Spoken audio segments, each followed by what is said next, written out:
ServiceNow, you probably saw their people packed, right? We're not going to replace anybody, any human people with AI, but we are going to require you to work alongside it.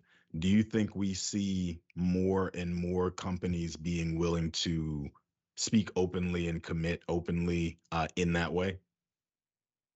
No, I think that companies are usually fairly reticent to promise that they're not going to lay people off for any reason, Hmm. even if it's, even if they feel pretty confident. Like, let's say, like, company X said that we won't lay you off with AI, and then they do mass layoffs.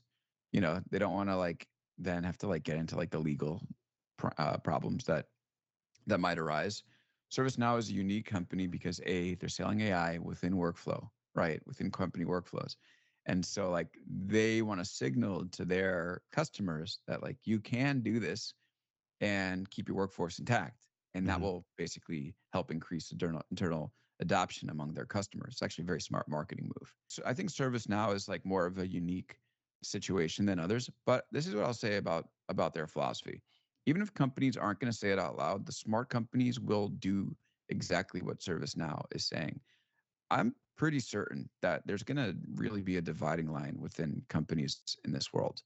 There'll be companies that will use AI to continue to build more and get better. And there'll be companies that use AI to like cut full-time employees and shrink costs.